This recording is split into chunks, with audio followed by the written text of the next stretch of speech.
biomolekuler, lebih banyak bicara di mutasi gen, lebih banyak bicara di bagaimana stratifikasi epidemiologi dalam pengembangan riset. Tapi awalnya itu epidemiologi memang sudah sejak zaman dahulu ya.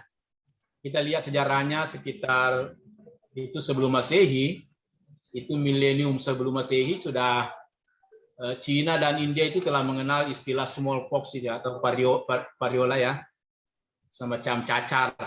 Nah, itu. Kemudian Hippocrates kita tahu sebagai the father of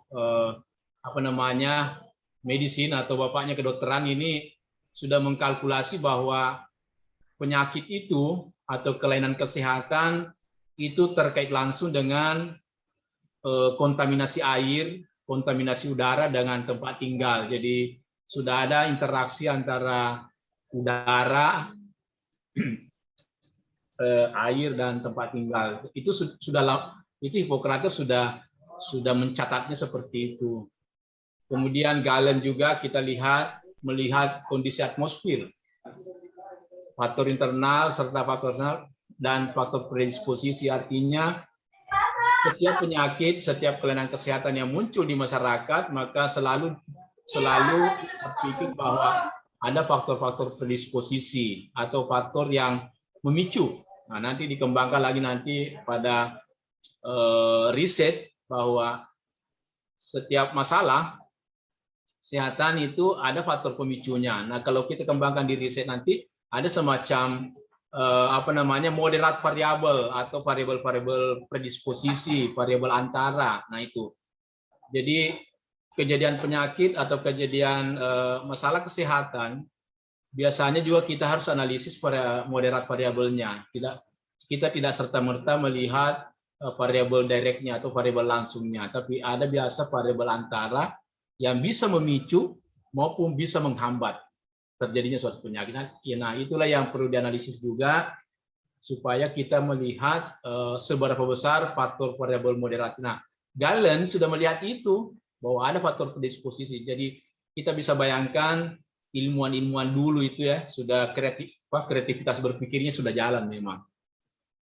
14 dan abad 14, 15 itu sudah dikenal istilah karantina. Ya, jadi istilah karantina juga yang dikembangkan juga sudah lama dikenal ini, masalah karantina, diisolasi orang. Kalau ada orang penyakitan, maka diisolasi.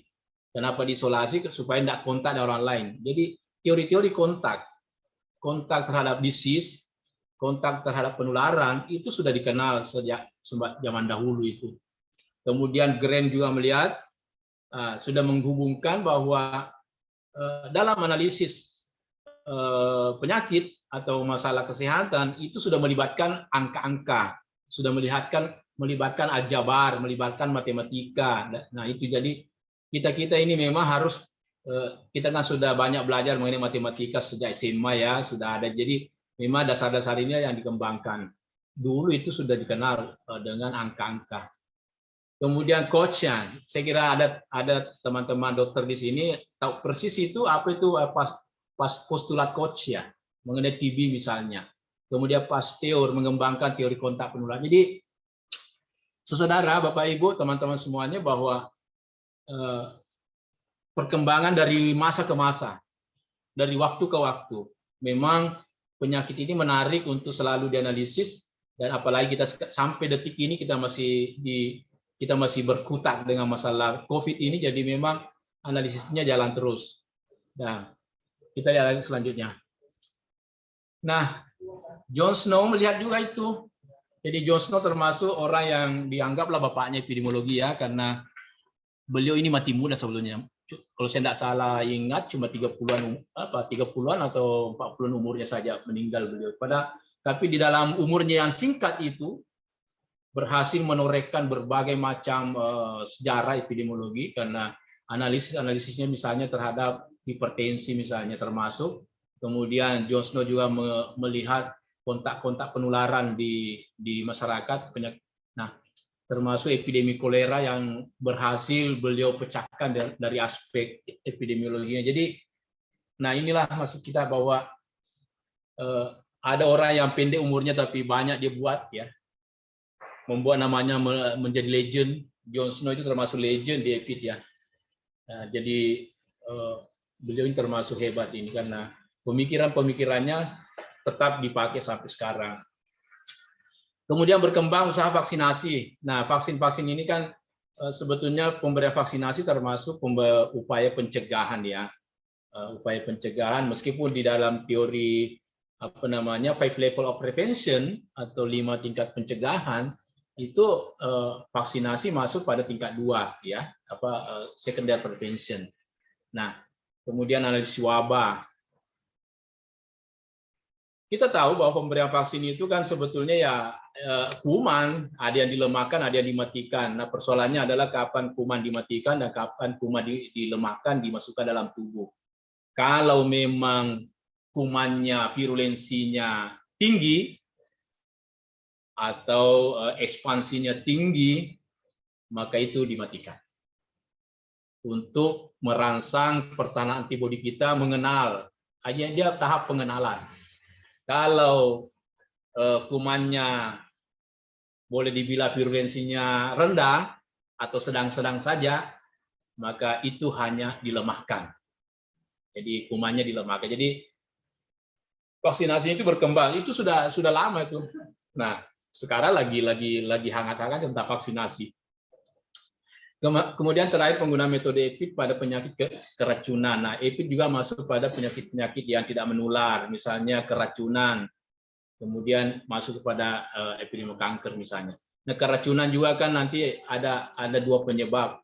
Bisa karena keracunannya traumatik misalnya, bisa juga keracunannya karena kuman. Jadi nanti dilihat kalau keracunannya karena kuman bisa saja menular, tapi kalau keracunannya karena non kuman maka dia masuk dalam kategori tidak menular. Nah, perkembangan EPID lanjut. Nah, surveillance ini berkembang juga. Nah, kalau surveillance nanti pertengahan abad 20 ya, tahun 1900-an lah, 40-an, baru mulai berkembang pesat. Yang paling penting dalam surveillance ini adalah ada pengamatan yang sustainable.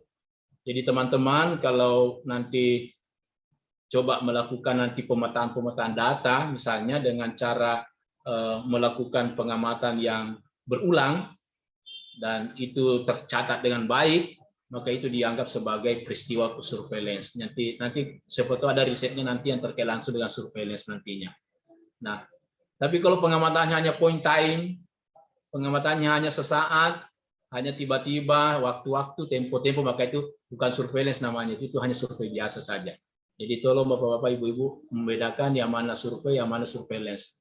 Yang sampai nanti pengamatannya hanya point time, cross section misalnya, tiba-tiba diklaim sebagai surveillance dan banyak yang begitu, hanya cross section saja pengamatannya dia sudah anggap sebagai surveillance dan itu bisa melemahkan hasil-hasil yang didapatkan, itu bisa kita terkecoh nantinya.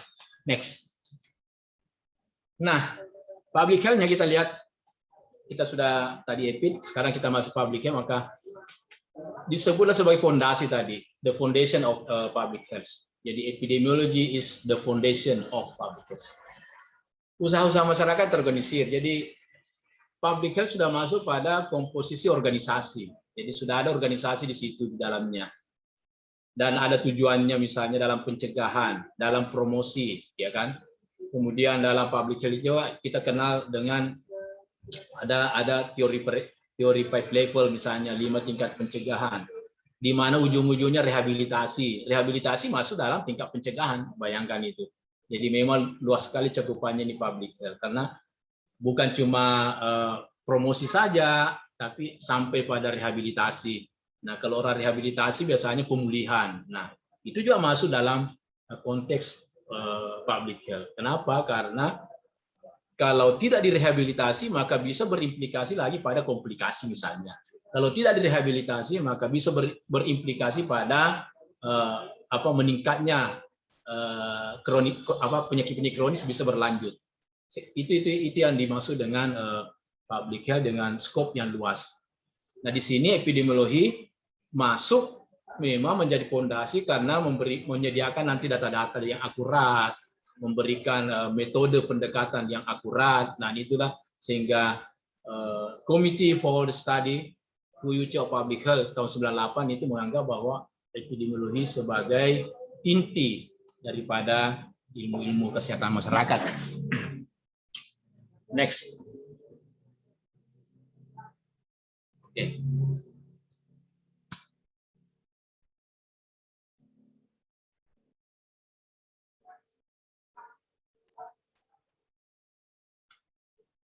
Kalau kita lihat epidemiologi di sini bahwa ya sebenarnya sederhananya saja, saya hanya kasih tahu sederhananya saja supaya karena banyak definisi tentang epidemiologi, tapi yang sederhana saja kita bicara mengenai ilmu yang mempelajari tentang distribusi, frekuensi, dan determinan terhadap kelainan kesehatan di masyarakat. Artinya lebih banyak nanti kita bicara mengenai distribusinya, mengenai frekuensinya, dan mengenai determinannya.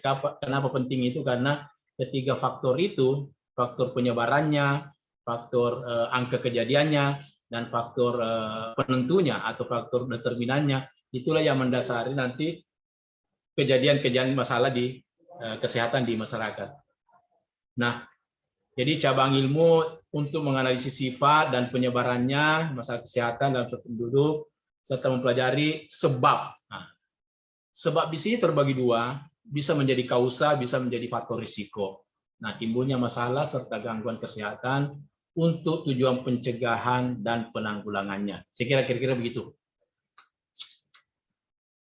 Nah, keywords kita dalam belajar EPID saya berikan ada 4, dan ini penting dipahami. Yang pertama bridge ya, yang kedua science and method, yang ketiga kita tahu bahwa di EPID itu ada segitiga, kemudian dikenal 3 segitiga. Kemudian yang keempat, yang kita tahu juga bahwa di EPID itu ada 3 suku kata, epi, demos, dan logos. Nah, saya sedikit memberikan gambaran mengenai keyword pertama. Kenapa disebut bridge, jembatan? Karena tidak semua persoalan kesehatan masyarakat bisa diselesaikan dengan pendekatan Kesmas. Begitupun klinik. Tidak semua persoalan klinik bisa diselesaikan dengan pendekatan klinik. Saya kira itu kita dulu ini ya.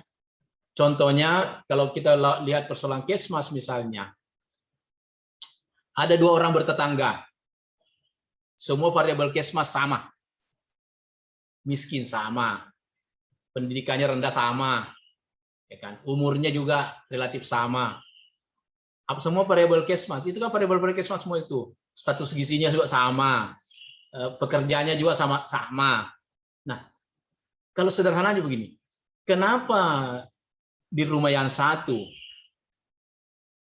kena malaria, dan kenapa tetangganya yang sama sebuah variabelnya tadi tidak kena malaria? Padahal nyamuknya yang sebagai vektor itu keluar masuk di rumah itu sama, karena rumahnya juga sama, ya kan?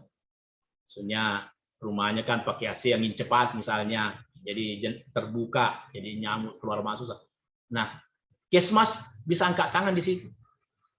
Karena sebuah variabel kesehatan masyarakat itu tidak bisa pecahkan kenapa ada yang kena malaria dan tidak. Padahal semua variabel sama. Diet A. Yang bisa menjembatani sini hanya persoalan bahwa ternyata orang yang kena malaria ini, keluarga yang kena malaria ini, riwayatnya berbeda dengan orang yang keluarga tetangganya tadi yang tidak kena malaria. Jadi 2 keluarga ini berasal dari riwayat genetik yang berbeda. Nah, jadi yang bisa pecahkan itu hanya persoalan klinik, masalah klinik, epidemiologi dan epigenetik yang bisa pecahkan itu. Artinya masyarakat yang punya riwayat keterpaparan yang tinggi itu biasanya lebih tahan terhadap, kalau kita bicara malaria, lebih tahan terhadap malaria dibandingkan dengan keluarga yang berasal dari riwayat masyarakat yang tanpa malarianya misalnya. Jadi lebih peka. Nah, di situ genetiknya bermain di situ dengan riwayatnya. Jadi yang bisa menyelesaikannya di situ hanya pendekatan klinik dengan pendekatan genetik, bukan pendekatan Kesmas lagi di situ. Kemudian yang kedua, tidak semua persoalan-persoalan klinik itu bisa diselesaikan dengan persoalan klinik juga.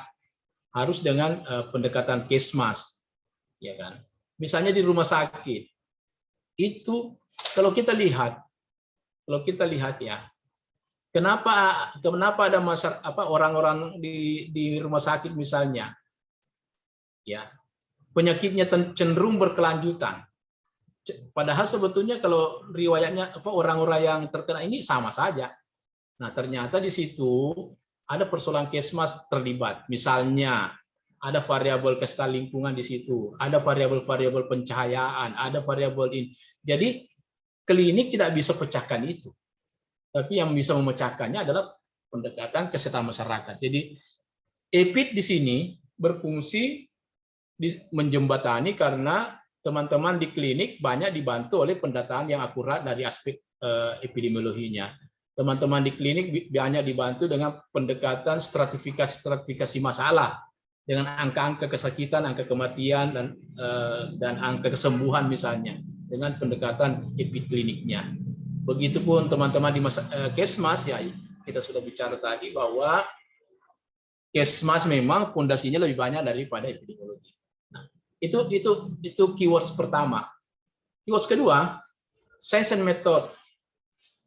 Jadi epidemiologi kadang-kadang ilmu, kadang-kadang dia juga metode, dan itu terbukti memang. Dari tadi saya sudah cerita mengenai sejarahnya berkembang, sainsnya berkembang dari waktu ke waktu. Sampai sekarang ini kita sudah banyak masuk pada tadi yang saya bilang, seperti analisis PCR, analisis genetik, itu sudah masuk komposisi epidemiologi biomolekuler. Nah, kemudian dari aspek metodenya, ya metodenya juga berkembang.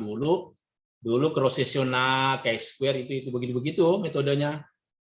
Nah, sekarang sudah masuk misalnya mixed method misalnya. Jadi sudah jauh berkembang metodenya juga. Jadi EPI di sini banyak juga mengajarkan nanti mengenai pengembangan metode. Dan selain itu juga pengembangan ilmunya juga berkembang. Jadi epidemiologi kalau kita melihatnya kadang-kadang sebagai ilmu dan kadang-kadang sebagai metode. Nanti penerapannya bagaimana nanti tergantung kita mau pakai dengan pendekatan ilmu atau pendekatan metode. Atau bisa juga pendekatan dua-duanya. Kemudian yang keyword ketiga, saya kira ini umum-umum saja, dari agent host environment, person, place, and time, dan distribusi, frekuensi, dan determinan. Nah, saya kira ini hanya pelajaran dulu. Kemudian 3 suku kata itu ya, epi, demos, logos. Nah, kalau orang bilang apa itu epi, maka epi itu sebetulnya berasal dari bahasa-bahasa apa ya, Latin ya. Epi itu bisa dianggap about, tentang, mengenai, terhadap, bisa juga tepi. Nah, banyak pengertiannya epi. Kalau demos ini bisa diartikan sebagai penduduk, publik, bisa dianggap sebagai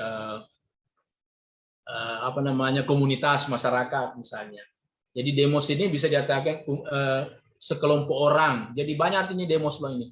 Demos. Kalau logos ya saya kira kita tahu kadang disebut sebagai knowledge, kadang disebut sebagai ilmu, dan kadang disebut sebagai ide-ide. Nah, itu logos itu. Jadi ketiga suku kata ini menyatu dalam epidemos, logos, epidemiologi. Nah, next. Epidemiologi kita lihat ilmu penelitian mengenai menemukan agent, kemudian mencari penyebab, kemudian menemukan host, double gini. Kemudian mengevaluasi efektivitas program dalam peningkatan kendaraan. Jadi yang paling penting juga di sini, kita mengevaluasi efektivitas program. Ya. Jadi sejauh mana efektivitas program bisa di sini lebih banyak nanti bermain epidemiologi perencanaannya di sini dalam peningkatan derajat kesehatan ya. Jadi kira-kira seperti ini. Kalau kita melihat populasi manusia yang berfungsinya tentang ini tadi, ini luas memang mengenai agent host environment-nya. Kemudian ini juga menelusuri penyebab-penyebab kejadian penyakit. Nah, di sini juga jadi di sini memang dibutuhkan teman-teman memang mental petualang di sini. Karena kalau kita mau menelusuri, kalau ada misalnya wabah, maka kita turun lapangan, maka kita akan ditantang untuk menelusuri step by step sampai penyakit itu bisa terdeteksi apa kira-kira penyebabnya. Nah, ini ya. Kemudian mengevaluasi efektivitas program dalam peningkatan derajat kesehatan masyarakat. Kalau peranannya kira-kira begini. Nah, besaran masalah saya kira jelas. Kemudian apa pentingnya besaran masalah itu sebetulnya adalah untuk menentukan skala prioritas. Jadi teman-teman nanti kalau menganalisis dari pendekatan epidemiologi dalam suatu masalah, maka kita lebih banyak ditantang untuk menentukan skala prioritas. Apa pentingnya? Skala prioritas itu untuk menentukan kelas intervensi. Maksudnya intervensi yang didahulukan yang mana? Supaya di situ nanti keluar efisiensi dan efektivitas program. Kemudian menyiapkan data.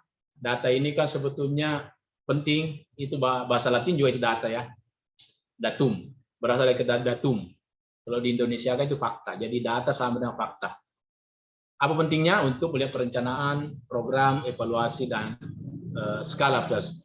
Kemudian yang ketiga, mengidentifikasi faktor penyebab maupun faktor risiko yang berhubungan dengan timbulnya masalah kesehatan. Ya, oke, next. Manfaat EPID dalam Kesmas ini saya kira ada beberapa poin yang saya catat. Kita catat di sini. Kemudian saya kira berulang tadi mengenai data, pentingnya data. Kemudian ini yang paling penting, yang keempat juga mencari dan mengembangkan metode dalam menganalisis masalah kesehatan dan penyakit serta cara mengatasinya. Baik penyakit individu maupun wabah misalnya yang melanda banyak masyarakat, sehingga di situ kita tetapkan nantinya jenis wabahnya, kemudian serta pengembangan sistem pelayanan kesehatan bagi masyarakat.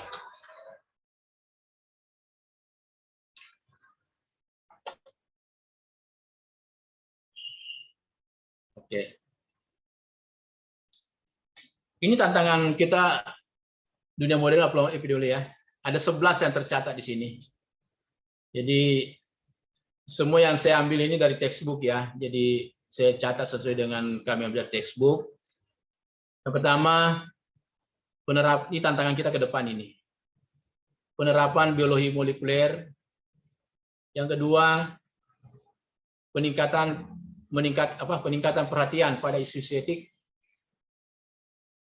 Yang ketiga, mengukur dan mengkomunikasikan hal yang kecil terkait problem kesehatan. Yang keempat, mengukur outcome dan kualitas pelayanan. Yang kelima, menentukan prioritas dan mengukur kemajuannya. Yang keenam, penyelesaian KLB dalam kesehatan masyarakat. 7, pencegahan penyakit kronis dan penyakit-penyakit epidemi modern lainnya. Di sini memang kita dihadapkan dengan beberapa penyakit yang reinfeksi misalnya. Kemudian mengukur efektivitas intervensi public health, kemudian menginformasikan kebijakan public health, kemudian menerapkan teknologi komputer dan teknologi informasi, dan terakhir meningkatkan kapasitas aplikasi epidemiologi. Jadi dari 11 tantangan kita ini ke depan, ini juga untuk lebih dikembangkan, maka kita lihat satu persatu. Jadi penjelasannya yang pertama mengenai biomolekuler ya. Nah ini dia. Pendekatan ini hari ini dengan mengkombinasikan epidemiologi berdasar populasi dengan, nah sekarang memang menurut Sacktel ya, Parera 93, maka molekuler mutasi-mutasi gen itu perlu misalnya begini. Kalau dihubungkan dengan ras misalnya, warna kulit, maka bisa analisisnya masuk dalam kenapa kulit hitam prevalensi hipertensinya tinggi misalnya dibandingkan kulit berwarna atau kulit putih misalnya. Nah, mungkin jawaban sederhananya ya karena mungkin viskositas darahnya misalnya berbeda. Nah, kan gitu. Ini orang kulit hitam misalnya lebih kental dibandingkan dengan kulit putih atau kulit berwarna lainnya. Nah, itu sederhananya di situ. Jadi kalau kental berarti viskositas tinggi, berarti ya jantung harus bekerja keras untuk mengalirkan darah kan, karena lebih kental. Kalau dihubungkan lagi dengan penyakit malaria misalnya, kenapa orang kulit hitam misalnya lebih tahan, lebih ini namanya, lebih dibandingkan kulit lainnya. Kalau bicara malaria misalnya, itu juga karena viskositas darah.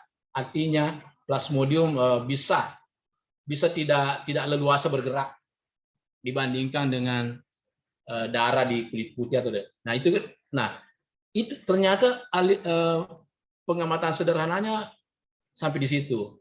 Tapi kalau dilihat lebih mendalam nanti dianalisis dari aspek DNA-nya misalnya. Seberapa besar misalnya TNF alfanya, TNF betanya misalnya. Sehingga bisa kerentanannya berbeda antara satu populasi dan populasi lainnya. Nah, itu adalah pemetaan populasi dari aspek biogen, bionomik gen, biomolekuler. Jadi itu sudah ke situ tantangannya ke depan. Kenapa ada orang misalnya kalau kena kanker tidak separah dengan orang lainnya kalau kena kanker yang sama. Jadi pasti analisis sederhananya kita lihat daya tahan tubuhnya berbeda. Misalnya begitu. Itu sederhananya, tapi analisis genetiknya molekulernya bisa lebih jauh lagi. Dan Bapak-bapak, Ibu-ibu, bahwa ternyata juga ada kita baca informasi baru bahwa hampir semua penyakit itu terjadi itu dihubungkan dengan riwayat. Jadi hampir semua penyakit yang terjadi mau menular mau tidak menular misalnya kerentanannya, kepekaannya itu dihubungkan dengan adanya riwayat. Nah, ini penting. Jadi kita dapat informasi tentang itu dan mungkin memang ya karena kita belum dianalisisnya lebih jauh, mungkin memang riwayat ini sangat mempengaruhi munculnya penyakit misalnya atau terjadinya penyakit dari satu populasi dengan populasi lainnya bisa berbeda dan bisa sama. Nah, riwayat ini yang penting sekali.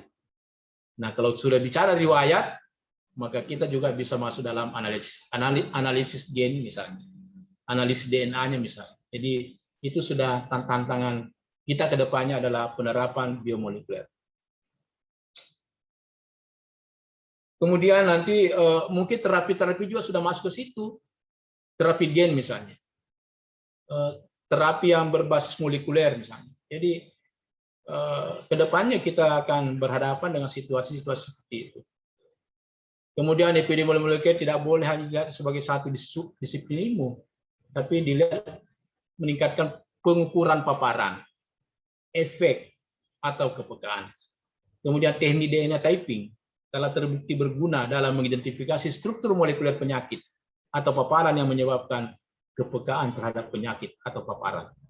Jadi teman-teman, semakin menarik tantangan keilmuan ke depannya ini, dan itu dari generasi ke generasi akan lebih meningkatkan kapasitas keilmuannya sehingga nanti pemecahan masalah demi masalah akan dipecahkan di kemudian hari dengan pendekatan biomolekuler ini. Yang kedua, ini 11 tadi yang dibahas ya, 11 ya. Tadi yang pertama tadi ini, kemudian yang kedua ini. Ini juga isu-isu etik kita ke depan lebih peka lagi juga. Jadi kita harus lebih lebih menghargai mengenai isu-isu etik ini. Nanti teman-teman kalau penelitian jangan pernah ada intervensi yang melibatkan orang tanpa ada informed consent-nya, tanpa ada kesepakatan. Sebab kalau ada apa-apa, ada komplain, kita dalam posisi yang lemah kalau tidak ada informed consent. Jadi barangkali memang misalnya saya berkuasa di suatu laboratorium misalnya, seenaknya ambil sampelnya, ambil darahnya orang, mungkin belum ada komplain di situ. Tapi setelah itu bisa saja di belakang hari ada. Jadi lebih baik kita berjaga-jaga. Karena isu-isu etik ini semakin penting ke depan. Dan itu kita posisi lemah kita posisi terancam kalah kalau kita tidak punya informed consent yang kuat. Jadi setiap tindakan kita di masyarakat, di orang, kalau riset nantinya, S3-nya nanti ya, dokternya ya saya ingatkan mengenai isu-isu etik ini. Mungkin pada saat itu belum ada apa-apa, tapi bisa-bisa saja nanti di kemudian hari ada orang, siapa tahu nanti bapak-bapak, ibu-ibu calon pejabat publik, bisa saja diungkit-ungkit itu dan kita bisa kalah. Jadi teman-teman semuanya, yang nomor 2 ini penting dipahami dengan baik mengenai isu-isu etik ini.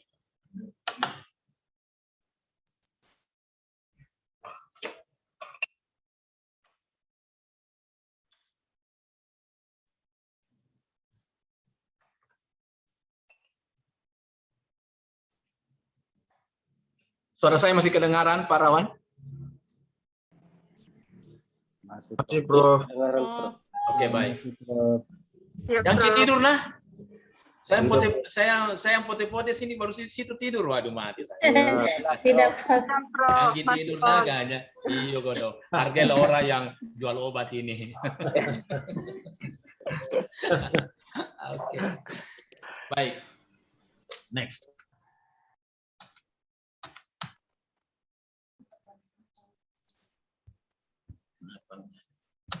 Ya, 3. Nah, ini juga kita mengukur, mengkomunikasikan hubungan epidemiologi. Karena begini, Bapak-bapak, Ibu-ibu dalam epidemiologi itu coba dibedakan nanti yang mana berisiko, yang mana berhubungan, ya, yang mana berpengaruh. Nah, itu kan. Jadi hubungan, risiko, pengaruh itu berbeda-beda. Jadi kapan disebut berhubungan tapi tidak berisiko? Kapan disebut berisiko tapi tidak berpengaruh? Nah, itu semua. Jadi disinilah kita punya pentingnya komunikasi, mengkomunikasikan. Jadi Bapak Ibu, nanti hasil-hasil disertasinya nanti hasil-hasil tidak ada juga gunanya kalau tidak dikomunikasikan. Jadi harus kita komunikasikan hasil-hasil yang kita dapatkan supaya bermanfaat. Kan kita tahu bahwa ya mungkin pepatah lama bahwa sebaik-baik orang adalah orang yang banyak manfaatnya kepada orang lain. Nah, salah satu manfaatnya kita adalah mengkomunikasikan hasil-hasil ilmiah yang kita dapatkan kepada orang lain. Tujuannya ya jelas untuk kemaslahatan. Jadi teman-teman, secara kuantitatif hubungan epidemiologi yang lemah adalah, nah ini juga kalau kita nanti bicara risiko, indikatornya kan OR, odds ratio. Nah, kalau kita bicara odds ratio, maka itu adalah kita membicarakan mengenai pembukaan risiko. Jadi, nah itu kan teorinya kalau OR sama dengan 1, kan siapa tahu, tapi jarang terjadi, jarang sekali terjadi. Sudah banyak saya lakukan penelitian, belum pernah saya dapat OR 1. Itu berarti antara variabel independen dan variabel dependen, antara kasus dengan pembanding, itu ternyata tidak ada hubungannya itu. Kalau persis 1. Nah, nanti ada hitung-hitungannya itu. OR dihitungkan ada dummy tabelnya. Jadi Bapak-bapak, Ibu-ibu itu dummy tabelnya itu adalah 2x2 tabelnya itu. Ya, makanya rumus konvensionalnya ya AD per BC. Jadi kalau kita bikin kotak 2x2, tabel 2x2, maka ABCD kan. Jadi sel A-nya itu apa isinya, sel B-nya itu apa isinya, sel C-nya apa isinya, sel D-nya apa isinya. Nah, kalau kebetulan OR-nya sama dengan 1, artinya tidak ada hubungan antara variabel independen dan variabel dependen di situ. Jadi kasus kontrolnya di situ, antara kasus dan kontrolnya di situ kelihatan bahwa setelah dirisikokan dengan faktor risiko, dianalisis, ternyata tidak ada hubungannya. Tapi bagaimana kalau lebih kecil dari 1 hasilnya? Maka kita harus mengkomunikasikan dan harus berani mengkomunikasikan. Misalnya begini, saya meneliti TB dengan rokok, perokok dengan TB. Nah, TB adalah kasus, non TB adalah kontrol. Kemudian merokok adalah faktor risiko dan tidak merokok adalah bukan faktor risiko. Ternyata setelah saya analisis hasilnya lebih kecil 1. Wah, ini kan. Nah, kalau tidak kuat mentalmu di situ sebagai peneliti, maka kamu robah-robah saja supaya berisiko, karena lebih susah menjelaskan yang tidak berisiko daripada yang berisiko. Tapi kalau Anda lakukan itu, maka Anda akan dihantui mimpi buruk. Kenapa? Setiap orang bicara risiko, pasti kau ingat bahwa kau pernah menipu dirimu sendiri. Jadi jangan lakukan itu, jangan lakukan. Jadi kalau memang tidak berisiko, konsultasikan pembimbing supaya bisa menjelaskan di pembahasan. Nah, apa artinya? Anda harus berani mengkomunikasikan bahwa ternyata untuk menjadi tidak TB, maka merokok, silakan merokok. Karena hasil penelitian saya membuktikan tidak berisiko terhadap TB. Karena orangnya bisa sedikit satu. Nah, bagaimana menjelaskannya? Ya, jelas kami bahwa salah satu penjelasannya adalah rokok bukan satu-satunya, bukan variabel tunggal yang bisa menyebabkan TB.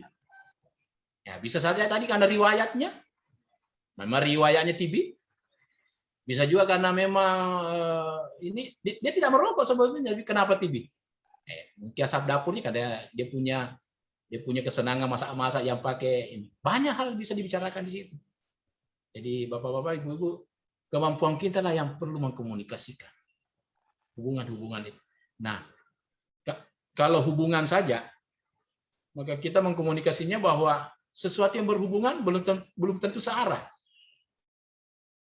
Jadi bisa saja, kalau saya bilang, ada hubungannya tingkat pendidikan dengan kurang gizi. Ya kan? Iya. Hubungan apa? Hubungan positif atau hubungan negatif? Ya, gitu kan? Nah, kalau hubungannya positif, berarti semakin tinggi sekolah, semakin tinggi kurang gizinya. Kalau hubungannya memang searah. Tapi kalau hubungannya tidak searah, semakin tinggi sekolahnya orang, semakin rendah kejadian kurang gizinya. Begitu. Jadi begitu kita bicara hubungan, kita masih bicara dua arah. Begitu kita bicara risiko, sudah bicara searah, satu arah. Tapi kalau bicara pengaruh, menginclude kedua-duanya tadi. Jadi kalau saya berpengaruh terhadap orang, itu sudah jelas. Saya bisa kasih risiko dan saya bisa kasih hubungan situ. Tapi kalau saya berhubungan dengan orang, belum tentu bisa memberikan pengaruh di situ. Jadi itulah pentingnya kita mengkomunikasikannya dengan baik. Karena kalau kita salah mengkomunikasikan, maka salah interpretasi. Salah interpretasi, maka salah persepsi. Salah persepsi, salah tindakan. Salah tindakan, maka salah semuanya. Nah, inilah yang sering terjadi di masyarakat kita. Salah menginterpretasi setiap kebijakan yang diterapkan sebetulnya, sehingga lain sebetulnya masuknya kebijakan itu lain juga dilakukan di lapangan. Nah, karena penentu kebijakan, pemangku kepentingan gagal mengkomunikasikan dengan baik kebijakan-kebijakan yang itu pentingnya itu memang mengkomunikasikan, apalagi kalau terkait langsung dengan masalah-masalah epidemiologi. Kemudian komunikasi akurat tentang hasil penelitian kepada publik dan pengambil kebijakan merupakan suatu tantangan. Tantangan tersendiri memang ini. Mungkin kalau dibicarakan gampang, lisan, tapi menulisnya sudah mulai ada sedikit kesulitan. Nah, kita butuh di sini mengkomunikasikannya baik dalam bentuk verbal, non verbal maupun verbal, baik dalam bentuk lisan maupun dalam bentuk tulisan. Jadi kira-kira begitu tantangan-tantangan yang kita hadapi. Yang keempat, mengukur dampak dan kualitas layanan kesehatan. Nah, ini saya kira ini lebih banyak nanti teman-teman yang mau meneliti mengenai kebijakan misalnya. Nah, ini nanti yang ini diterapkan ini salah kebijakan. Kualitas layanan misalnya. Seberapa besar kualitas layanan rumah sakit A misalnya. Kan bisa saja bisa saja tipenya unggul, rumah sakit unggul misalnya, tipe A misalnya. Tapi layanannya tidak seperti itu. Nah, persoalannya di mana letak masalahnya, nah, kan? Kenapa bisa A, tapi layanannya tidak A, nah, itu kan? Nah, itu muncul pertanyaan. Nah, disitulah letaknya kita coba-coba mengukur dampaknya. Coba bayangkan bapak-bapak, ibu-ibu, saudara, kalau meneliti mengenai mutu layanan, baru nanti sampelnya adalah misalnya ditanya pada waktu yang tidak tepat, misalnya dia ke rumah sakit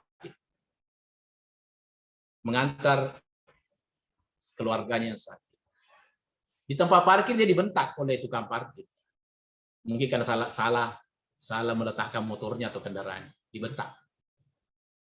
Tapi kita kan meneliti tidak tahu bahwa dia habis dibentak. Nah, ini tadi mengantar keluarganya masuk ke mendaftar layanan administrasi. Setelah itu kan kita mau meneliti mengenai layanan administrasi. Nah, sudah itu kita wawancarai ini. Bagaimana Bapak, menurut Bapak ini rumah sakit, bagaimana ini nih? Nah, jawabannya bisa bias karena terbawa-bawa tadi dia dimarah-marahin, dibentak-bentak sama tukang parkir.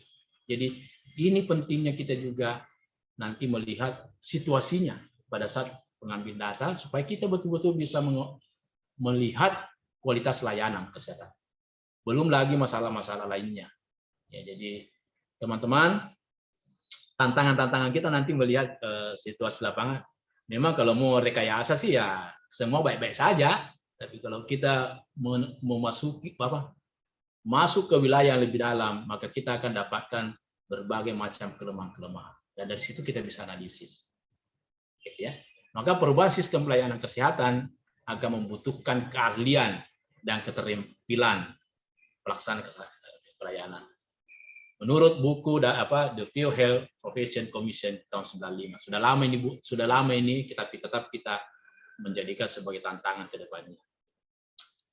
Saya kira ini yang kami sempat ambil dari buku mengenai kebijakan. Jadi teman-teman nanti yang berminat di kebijakan nanti bisa baca-baca kembali ini mengenai penerapan epidemiologi dalam kebijakan kesehatan. Oke. Yang kelima, menentukan prioritas dan mengukur kemajuan. Nah, itu tadi pentingnya kita mendapatkan data-data yang dalam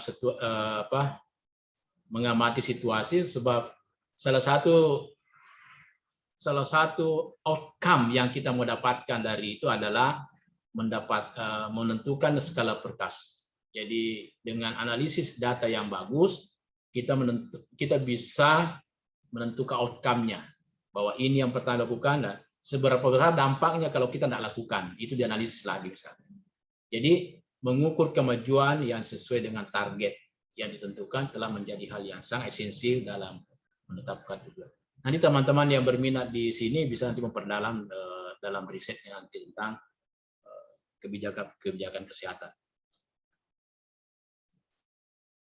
Ya, KLB, ya saya kira kalau KLB kejadian luar biasa, outbreak, epidemik, apalagi outbreak, epidemik, epidemik, outbreak, KLB, apalagi satu, ada empat mirip-mirip itu. Endemik. No. Bukan wabah, Prof. Wabah. Oh, iya. Epidemik, wabah, outbreak, KLB. 4 itu. Cuma penempatannya berbeda. Kapan disebut epidemik, kapan disebut wabah, dan kapan disebut outbreak. Pokoknya tiga-tiganya itu adalah KLB. Ya, kejadian luar biasa karena kejadiannya tidak biasa, ya kan gitu. Tapi kapan disebut outbreak, kapan disebut epidemik, dan kapan disebut wabah. Nah, ya kan? Tapi tiga-tiganya itu KLB.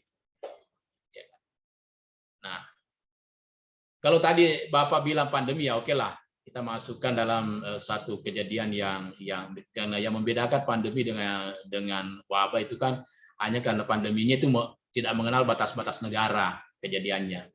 Jadi antar negara lah, kejadian penyakit antar negara. Nah, kita sudah menghadapi pandemi Tapi ada juga yang perlu di ini setiap abad ya. Misalnya saya sempat catat dari penelusuran literatur, saya dapatkan bahwa tahun 1720 itu ada wabah Great Plague ya di Marseille. Itu membunuh orang sampai ratusan ribu. Itu 1720 itu. Kejadiannya sekitar 20-an lah situ ya. Pokoknya awal-awal abad di situ 1720. 1820 muncul lagi kolera misalnya. Itu di India. Kemudian menyeberang ke Pakistan, menyeberang ke negara-negara sekitar. Itu bisa membunuh juga orang sampai ratusan ribu orang. Dan ternyata penyebabnya bakteri dan vektornya lalat. Itu 1820. Nah, yang juga segar itu dalam bacaan-bacaan kita adalah flu Spanyol. Gitu kan. Sampai membunuh orang itu puluhan juta orang. Dan ini luar biasa di awal-awal abad 20 tahun 1900 10-an, 20-an gitu sampai 30-an. Jadi nah, ini lagi 2020 ini kita diserang dengan wabah Covid misalnya. Jadi sepertinya ada siklus abad ini pandemi-pandemi seperti ini. Ya, ada siklus abad ya. Jadi kita menelusuri literatur dan selalu menyebabkan banyak orang yang mati. Ya kan? Nah, pertanyaan yang mendasar sebetulnya kan, apakah pandemi di setiap abad itu berakhir? Iya, berakhir memang. Tapi ada yang lama, ada yang cepat. Nah, yang kita harapkan kalau COVID ini ya berakhir, tapi kan belum tentu karena mutasinya tinggi. Beda dengan yang lalu-lalu itu, agennya tidak mutasi, ya kan? Nah, tapi kalau sekarang ini mutasi. Ini. Kalau flu Spanyol, enggak. Cuma mungkin karena fasilitas kesehatan relatif kurang, akhirnya banyak orang yang meninggal. Tapi sekarang kan bagus-bagus, tapi virusnya lagi yang mutasi ya, atau mengalami variasi gen itu. Jadi kita lihat itu wabah. Nah, pandeminya ya tadi itu melintas batas-batas negara itu. Jadi yang saya mau bilang sekarang bahwa teman-teman kalau pada level-level S3 seperti ini memang sudah mampu mengidentifikasi yang mana wabah, yang mana epidemik, yang mana outbreak ya. Itu harus memang itu diidentifikasi, jangan sampai disamakan. Nah, kalau disamakan ya bilang aja KLB. Nah, kalau bilang KLB ya, tapi kalau ditanya KLB-nya jenis apa? Apa epidemik, apa outbreak atau wabah kan itu. Jadi begitu cara berpikirnya. Nah, kalau di sini kita lihat ada kategori mayor. Nah, kalau kita melihat kategori mayornya mengenai promosi, maka kita itu prioritas kita di situ. Misalnya mengenai aktivitas fisik, fitness, kemudian mengurangi alkohol, tembakau, dikurangi. Nah, itu semua adalah mempromosikan tentang hidup sehat di situ. Kalau kategori mayor kita proteksi, bagaimana masyarakat terprotek, terbentengi, ya, terbentengi, tertahan. Maka ya prioritas kita di sini kecelakaan yang tidak sengaja. Nah, bagaimana prioritas kita pada hal seperti itu. Kemudian lebih banyak ke occupational health, ya, kesehatan kerja misalnya. Bagaimana buruh-buruh harian kita di pelabuhan misalnya berkurang risiko pekerjaannya. Dan yang banyak kita dapatkan di sana itu kalau back pain misalnya, bagaimana mengurangi itu. Maka perlu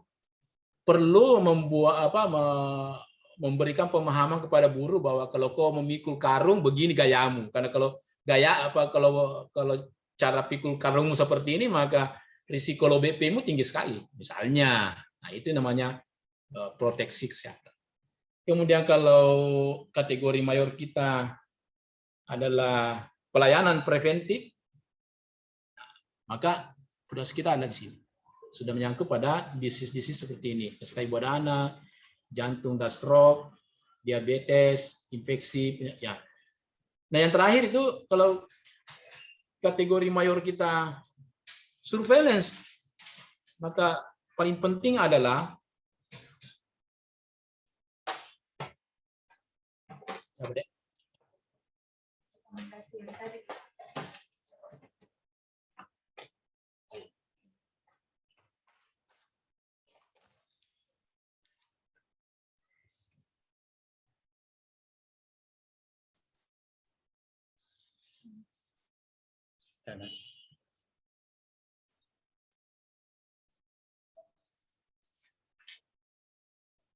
bagus sekali, Pak. Iya.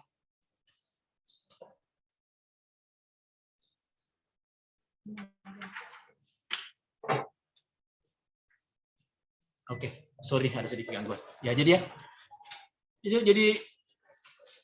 bagaimana mendapatkan data-data yang akurabel.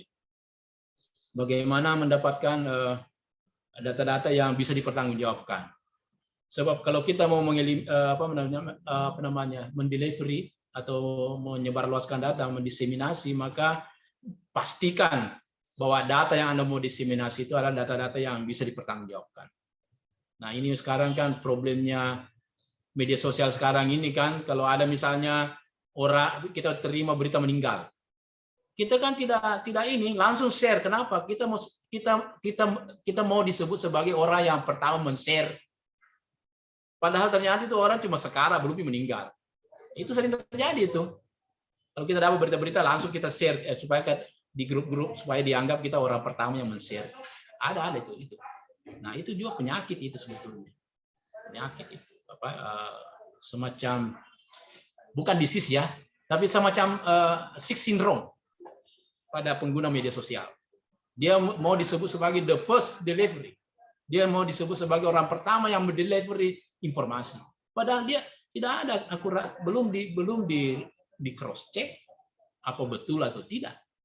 Tapi akhirnya apa? Kalang kabut meralat lagi setelah belum meninggal itu orang, bos. Baru sekarang alhamdulillah kembali sudah baik-baik kembali. Itu kan jadi dalam surveillance dan sistem data itu yang paling penting. Bagaimana setiap data yang didapatkan itu di cross check dengan betul sebelum kita olah, sebelum kita clean, sebelum kita analisis, dan sebelum dibuatkan interpretasi, dan sebelum didiseminasi. Sebab kalau sudah salah dari awal, maka salahnya itu seperti teori domino berkelanjutan. Dan jeleknya itu kalau salah dari awal mendata, maka semakin lama semakin gemuk dan salahnya itu. Bukan semakin kurus, semakin gemuk. Jadi jadi satu kesalahan bisa berdampak dominonya menjadi banyak kesalahan. Jadi sama saja kalau ada orang barang salah ditutupi dan bohong, semakin dia memberi penjelasan tentang semakin bohong dia. Jadi bohong di atas kebohongan sama saja. Jadi Bapak Ibu, saya penting sekali komitmen dengan data ini karena sejelek-jelek penelitian, tapi datanya bagus. Jauh lebih bagus, lebih kredibel, lebih gentleman daripada sebagus-bagus penelitian, tapi datanya datanya CCA, cerita campur aduk. Banyak itu. Jadi Bapak-bapak, Ibu-ibu, teman-teman, mari kita menghargai betul data ini karena hanya itu yang bisa membuat kita tidak mimpi buruk. Jadi kenapa penting ini? Karena kita sering tersesat karena data yang disampaikan oleh orang tidak akurabel, tidak cross check, dan datanya tidak bisa dipertanggungjawabkan. Jadi surveillance kita, pengamatan yang berulang-ulang, sustainable datanya, pengambilan data kita itu menunjukkan bahwa ada konsistensi kita dalam mengukur alur data, dalam mendapatkan data yang bisa dipertanggungjawabkan. Jadi itu pentingnya itu kita melakukan surveillance data dengan baik. Next.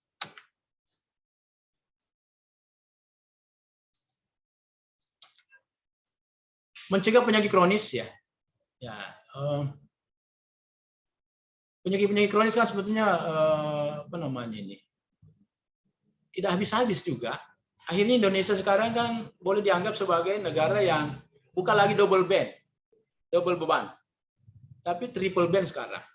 Malah penyakit kronis belum ini, penyakit atau saya sambung begini, penyakit menular belum teratasi dengan baik, penyakit tidak menular dia meningkat, dan penyakit degeneratif juga meningkat. Jadi beban-beban ini membuat the most problem di masyarakat kita, masalah besar di masyarakat kita ini.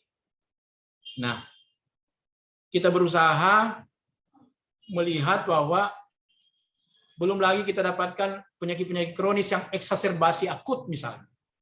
Sudah kronis itu barang, tapi tiba-tiba lagi muncul, hilang, muncul. Nah, itu. Jadi fluktuasinya muncul karena penyakit-penyakit ini juga sangat dipengaruhi biasanya dengan lingkungan dan perilaku. Mengenai HIV misalnya, kenapa tidak bisa? Kan ada kaitannya perilaku, gaya hidup di situ. Ya, ada kaitannya dengan apa namanya ini, orang-orang free misalnya, orang-orang bebas.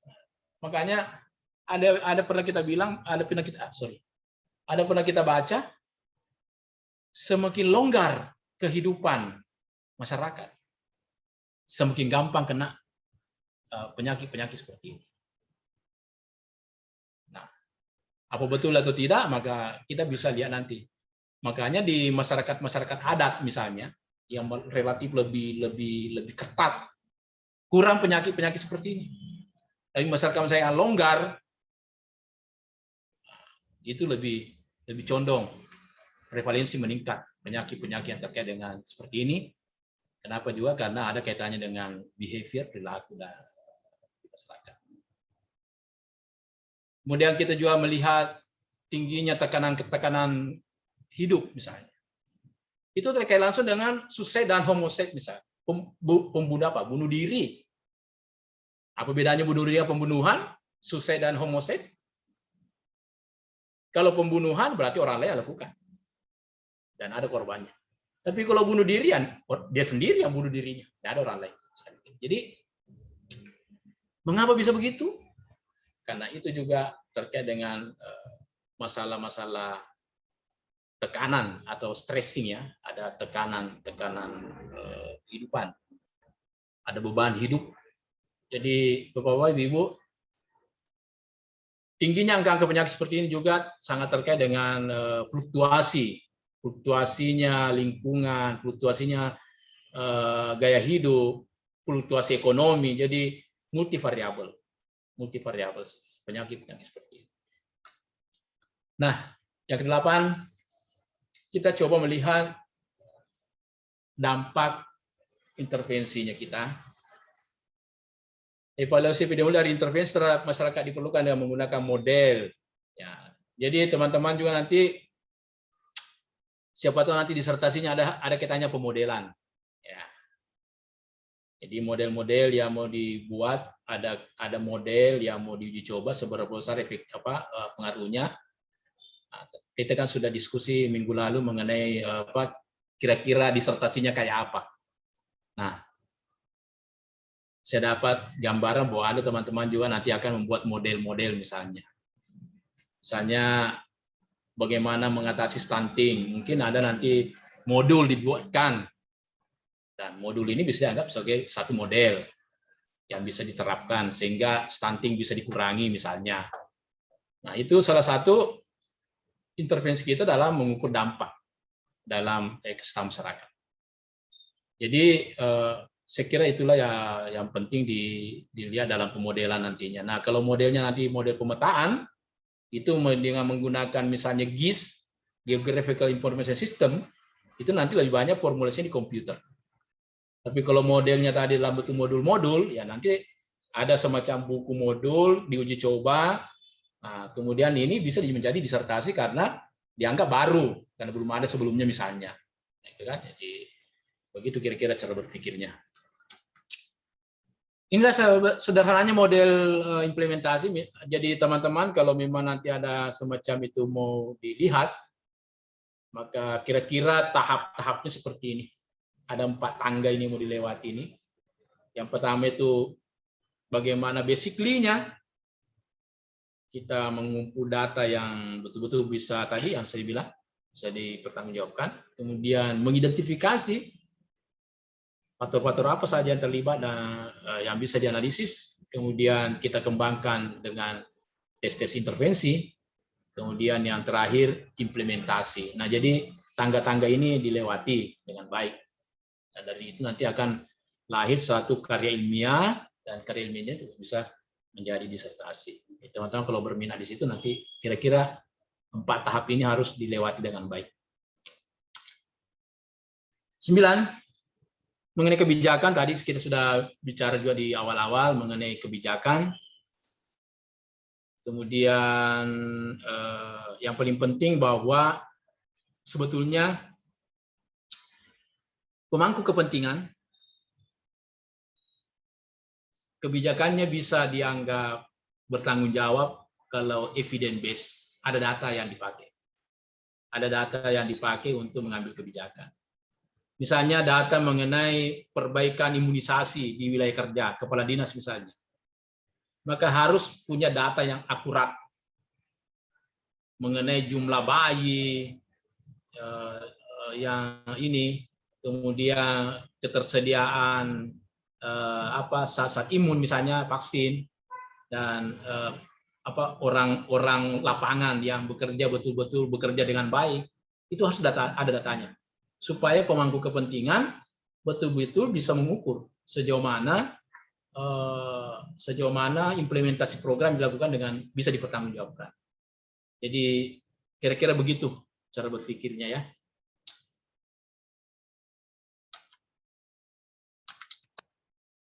Menerapkan teknologi ini, kalau ini memang sudah memang tuntutan kita ini generasi tua ini, waduh setengah mati memang di sini di masalah ini. Tapi anak-anak sekarang saya lihat waduh cepat sekali masalah IT ya. Tapi yang paling penting bagi kita adalah kalau memang tidak kuat di IT, satu saya minta, setiap hasil olahan data harus Anda bisa baca. Setiap hasil olahan data Anda bisa baca dan bisa menginterpretasi dan bisa mendiseminasi. Sebab disitulah perannya kita ini. Tapi alangkah bagusnya juga kalau Anda olah sendiri datanya.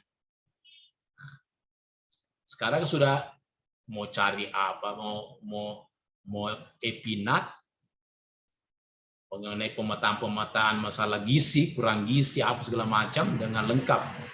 Itu di epinat, ada epinfo, ada SPSS, ada Stata, macam-macam.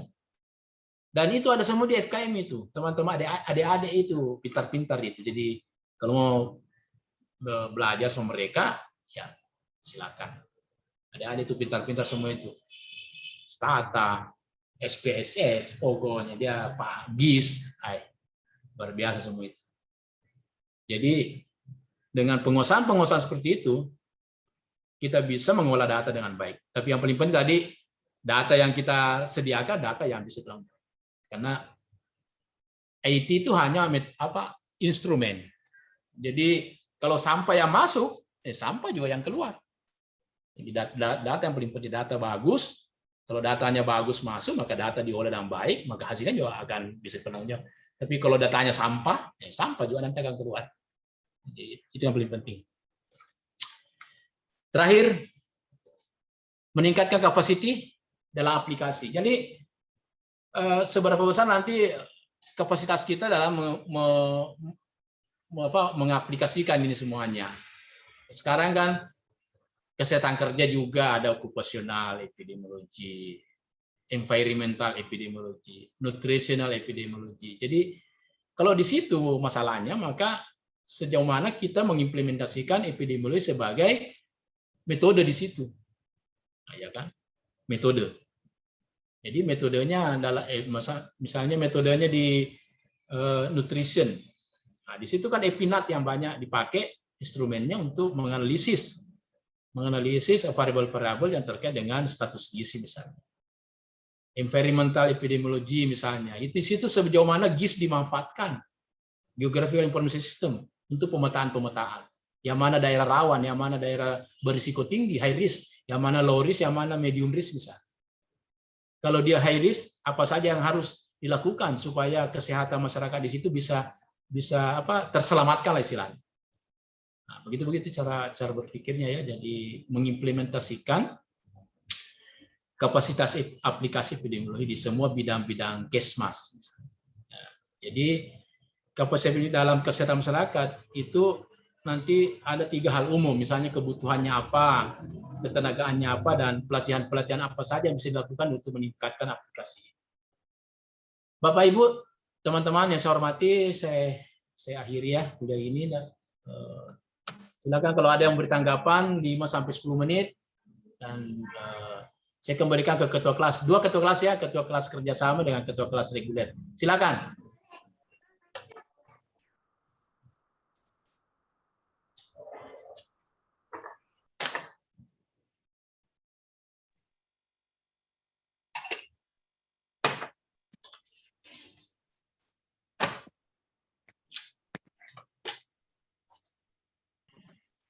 Ya, selamat sore, Prof. Oke, sore saya. Ya. Ya, saya Julius Sarungu, Prof. Siap. Ya, tadi dijelaskan oleh Prof tentang ethical clearance. Nah, seperti yang kita ketahui, Prof, bahwa ethical clearance itu adalah suatu jaminan untuk keamanan responden kita ketika ada tindakan-tindakan yang kita lakukan. Nah, di sisi kita sebagai peneliti, Prof, misalnya ketika kita melakukan sebuah penelitian dan terjadi hal-hal di luar kendali kita, nah apakah ethical clearance itu juga bisa menjadi sarana perlindungan terhadap peneliti, Prof, dari aspek hukum? Terima kasih, Prof.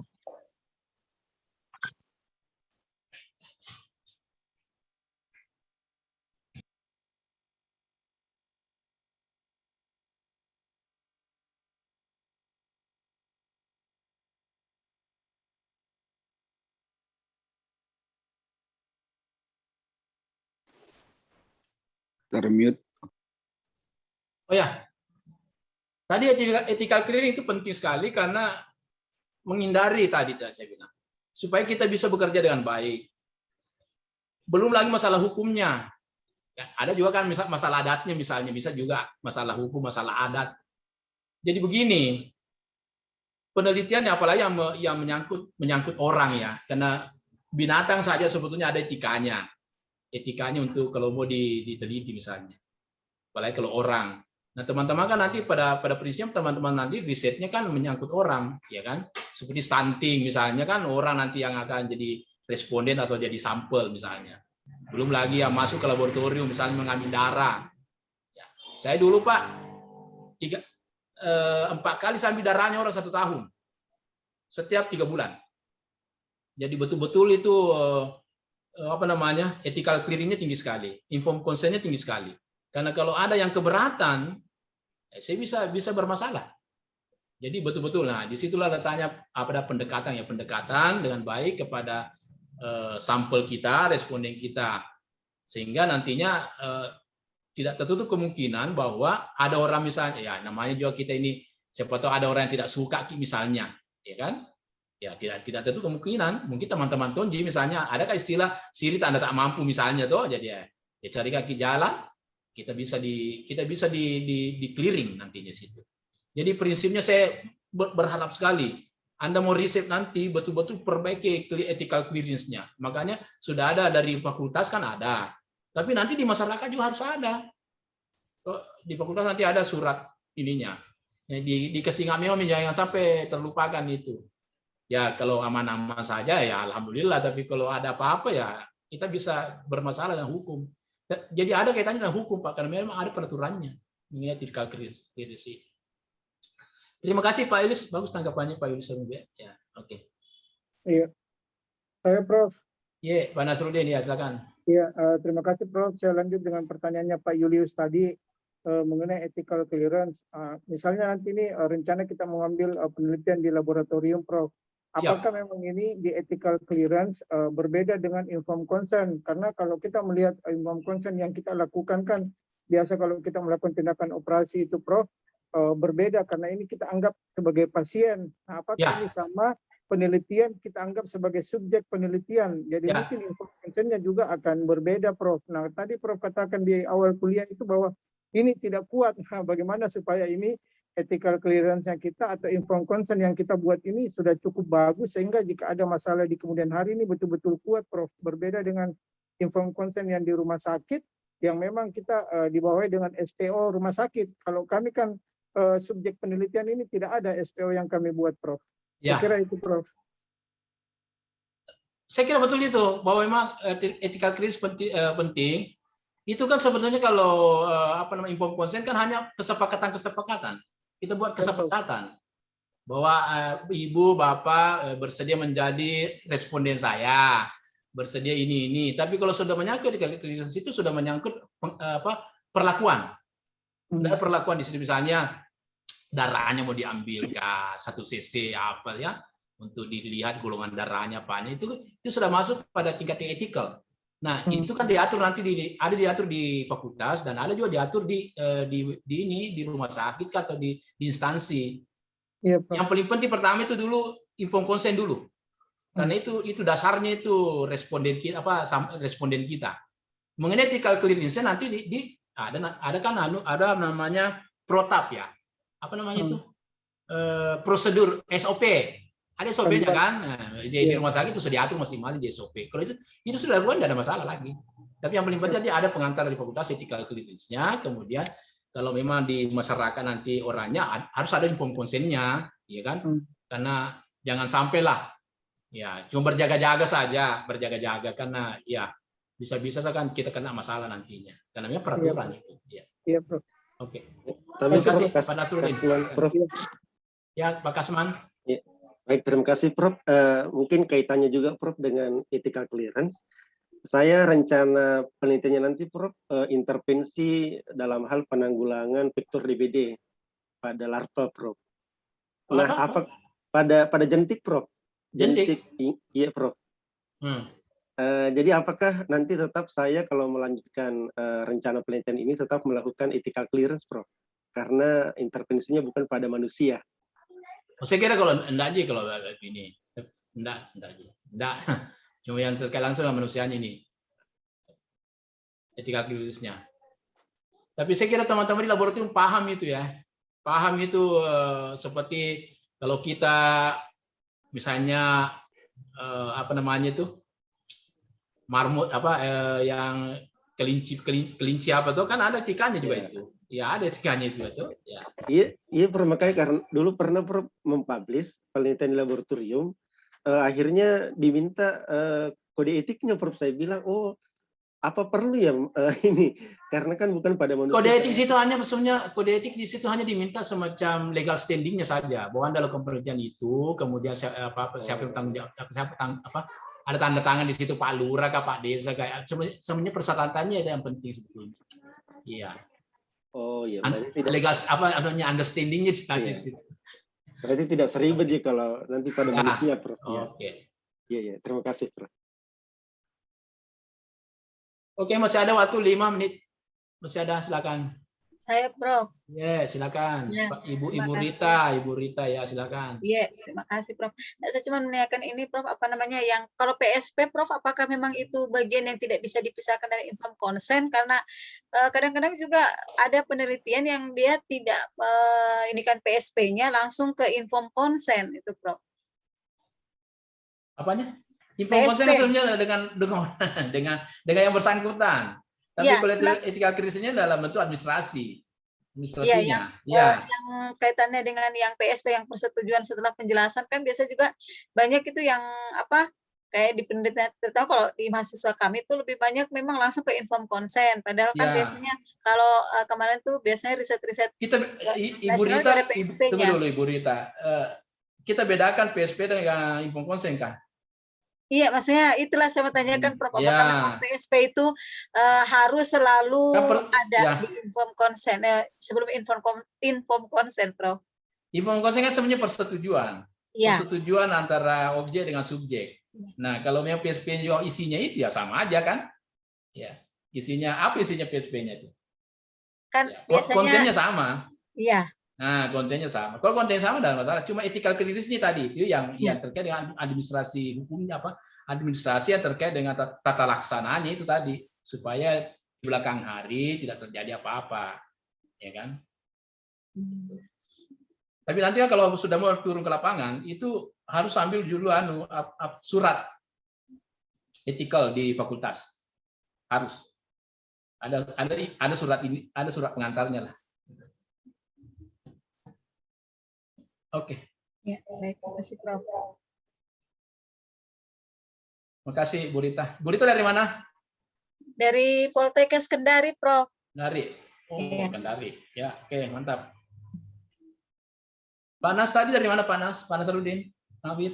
Nasruddin Nawir? Iya, Prof, dari mana? Palopo, Prof, Rumah Iya. Sakit Saweri Gading, Prof. Dari Palopo, Pak? Iya. Saweri Gading, Rumah Sakit Saweri Gading, Prof. Oh, Luwu, Palopo. Palopo, Prof. Iya, Ya. mantap lah. Di rumah sakit, Prof. Ya, saya KKN dulu di situ, Wara. Siap, Prof. Iya. Kasih, Prof. Ya. Oke. Kenapa etikal semua dibahas? Tidak ditanya epiknya. Mau sekali penelitian Ini sudah sekali penelitian, Prof. Iya, mau sekali penelitian selain. Mantap lah. Prof. Iya, silakan Panas. Akhir. Iya. Terima kasih, Prof. Saya lihat perkembangan desain penelitian sekarang sudah luar biasa. Ya, betul. Sekarang ini saya lihat banyak desain riset mengarah pada pemodelan. Yang awalnya itu saya lihat dimulai dengan riset kualitatif, kemudian kuantitatif. Ya. Pada model-model riset kualitatif saya lihat itu semuanya itu dalam rangka membangun sebuah konsepsi. Ya. Tetapi saya melihat sering sekali pemodelan desain yang dibangun lewat kualitatif itu agak pada akhirnya nanti ketika diuji pada tingkat kuantitatifnya itu sering sekali kita tidak menemukan model yang pas sesuai dengan harapan. Berbeda memang saya lihat jika memang penelitian kuantitatif itu desain konsepnya itu dibangun daripada pendekatan hibrid dari grand teori yang ada. Jadi kita tinggal nyambung-nyambung. Bagaimana sebenarnya menyelesaikan persoalan-persoalan yang seperti ini, khususnya kalau kita memang memulai dari pendekatan kualitatif baru masuk ke pendekatan kuantitatif, yang dimana metodologi epidemiologi di situ sangat pas. Ya. Menurut saya sering sekali tidak nyambung metode epidemiologi dengan kualitatif yang sebelumnya. Mohon penjelasannya, Prof. Pencerahannya. Oke, mungkin penjelasannya singkat. Saya mau mengajak Anda berpikir deduktif dan induktif. Ya. Kalau Anda bakar obat nyamuk ya masih sering orang bakar obat nyamuk ya, yang melingkar-lingkar itu, ya kan? Nah itu kan ada yang bakar dari luar, tapi tidak ada juga yang bakar dari dalam. Kalau bakar dari luar nantinya pendekatannya misalnya induktif. Kalau bakar dari dalam pendekatannya deduktif. Nanti ketemunya di tengah-tengah itu. Itu coba nanti ada kan kayak spiral ya, kemudian bakar dari luar, bakar dari dalam. Nanti ketemu satu titik kan. Nah begitu ketemu satu titik, itulah perpaduan metode hibrid namanya. Artinya deduktif induktif dalam artian hibrid. Ada metode kualitatif, tapi lebih sering dipakai istilah mix method. Kualitatifnya itu untuk mendapatkan informasi dari objek penelitian dari hal-hal yang tidak dianalisis secara kuantitatif. Nah, kuantitatifnya adalah mencoba mendeskripsikan masalah-masalah yang terkait dengan objek penelitian tadi. Jadi kalau tidak sinkron berarti ada yang perlu diperbaiki. Apakah kualitatifnya diperbaiki atau kuantitatifnya? Nah, kualitatifnya itu lebih banyak masuk nanti misalnya FGD-nya bagaimana, ya in-depth interview-nya bagaimana, konten analisisnya bagaimana. Begitu masuk kuantitatifnya, maka ada hal-hal tertentu dari kuantitatif yang diperdalam analisisnya. Masuklah metodenya, apakah masuk regresinya misalnya, seberapa besar pengaruhnya misalnya. Nah, dari situ. Kalau ada yang tidak sinkron, berarti ada salah satunya yang mesti diperbaiki.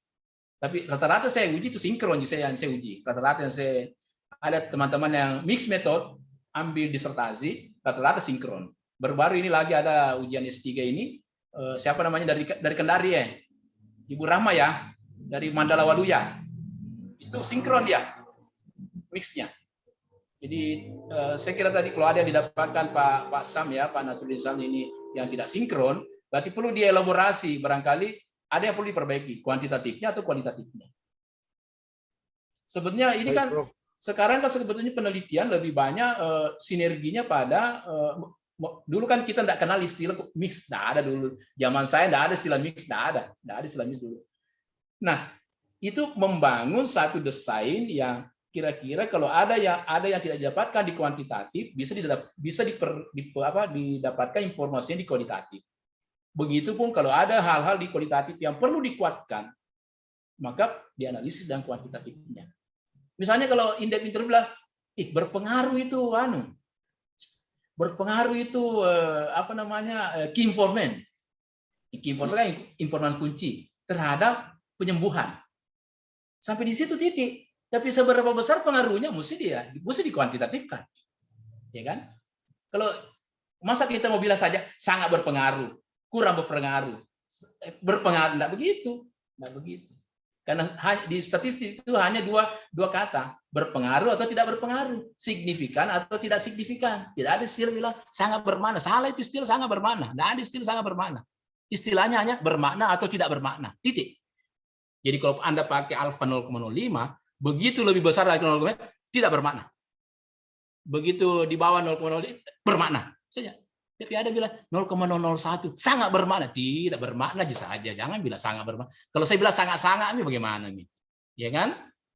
Ada kalau saya biasa adik-adik teman-teman, saya dapat hasil penelitian nih nilai P-nya 0,001 bagaimana itu? Sangat bermakna, Mas.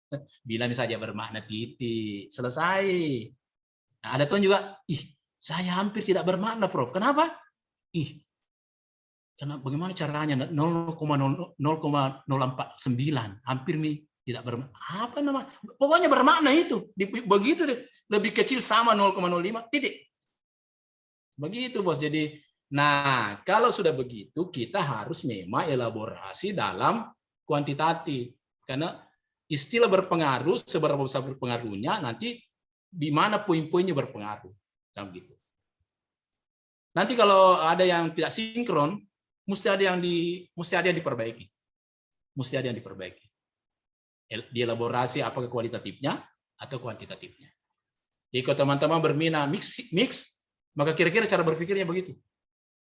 Tapi kalau teman-teman mau pemodelan biasa saja, bisa juga. Yang penting ada sesuatu yang diciptakan.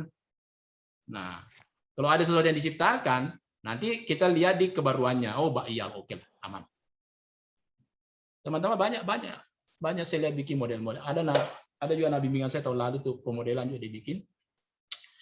Dan sederhana saja, tapi punya dampak yang besar hasil penelitiannya. Oke, Panas, bagus tadi tanggapannya. Jadi saya hanya mengajak adik-adik teman-teman berpikir induktif dan deduktif.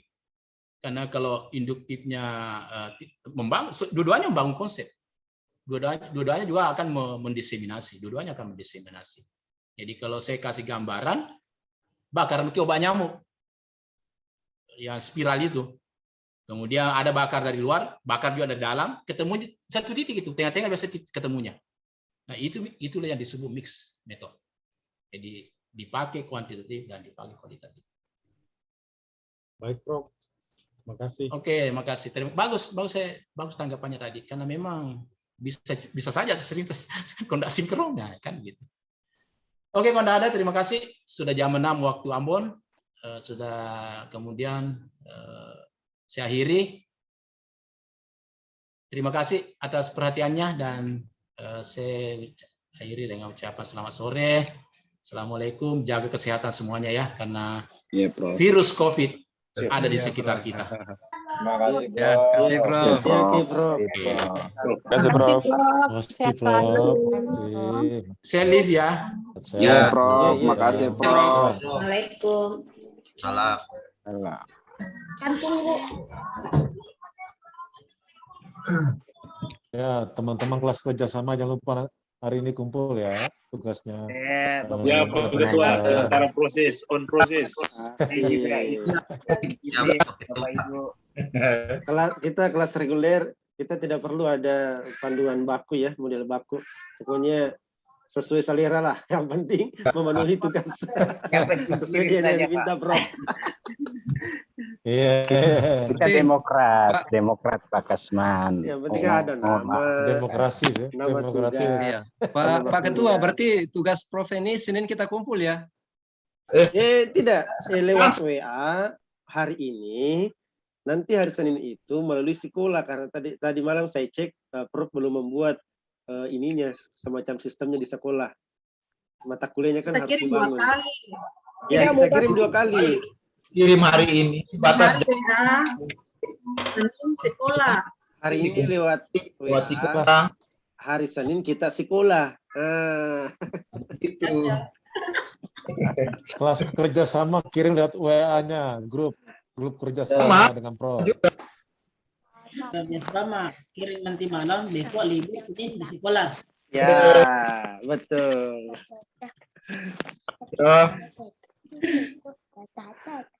Sabtu Minggu libur, Jumat kita sekolah.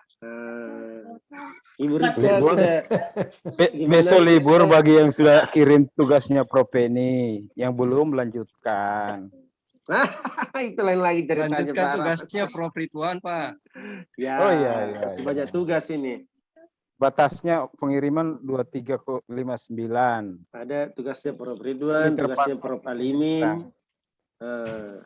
Bagaimana tuh Prof Alimin tugasnya? Sebentar dibagi. Prof Alimin belum ada tugas ini. Kita kerjasama ini. Kita ada tugas ini, Dr. Anton. Ada bagi-bagi kemarin, bagi-bagi kami belum ini. Masih bocoran Pak Kasman, tugasnya apa Pak Kasman? Nanti komunikasi saja antara ketua kelas, dikirim ke Pak Dr. Anton, kita kerja duluan. Terjemahkan slide PowerPoint. Itu Prof Alimin punya materi 200 halaman, sebenarnya mau dikasih ke kelas reguler. Ternyata salah kirim. Berarti nanti itu untuk kelas kerjasama. Itu tugasnya apa? Suruh translate kah? Disuruh translate, kemudian bikin dalam bentuk PowerPoint yang menarik. Harus menarik, Dr. Anton. Tidak bisa hanya seperti teks-teks. Sama nih Pak yang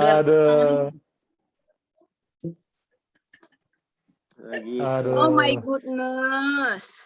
200 halaman. Bisa nangis nih kita. Izin cabut komandan, mau lanjut tugas dulu ini. Iya, selamat izin live ya. Izin live teman-teman semua. Selamat sore. Ya. Sore, Pak Anton. Ya. Oke. Oke. Pak Kasman live ya. Iya. Izin live. Oh ya. Kalau saya rencananya ini saja. Jadi ada semacam bikin pendahuluan latar belakang. Begitu saja. Mirip-mirip kayak tugasnya Prof ini. Oh, yang mana kayak yang tugasnya Prof Alimin kah? Ya, Prof Ridwan. Oh, Prof Ridwan ya mirip-mirip. Mirip-mirip itu. Soalnya agak lebih detail sedikit ini ya Prof Ridwan. Apa panunya itu poin-poin yang mau dijelaskan di tugasnya? Tidak tahu itu. Saya tidak ada rekamannya. Siapa yang punya rekamannya itu? Apa giginya?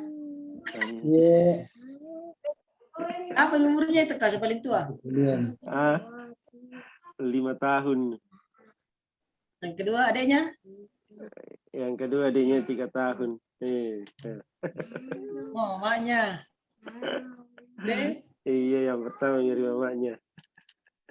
Dir. Itu siapa itu? Dikasih Kinder Joy.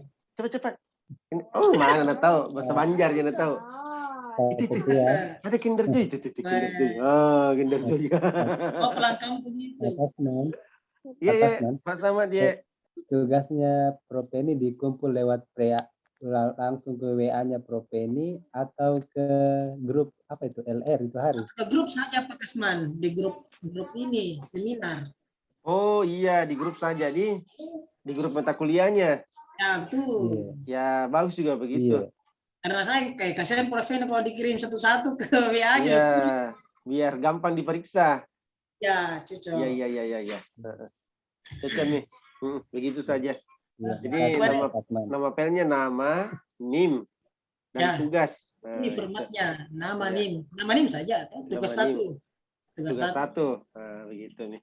Saya mau lanjut dulu cari jurnal ini. Iya, pernah saya juga ini. Ayo. Batasnya 11.59 ya. Iya. Pokoknya hari ini. Ya, Pak Asri, salamnya Pak Pisman. Dari kemarin saya telepon Pak Bos itu satu sibuk sekali. Saya bilang kemarin temanku itu Pak Asri Abro, satu kelas.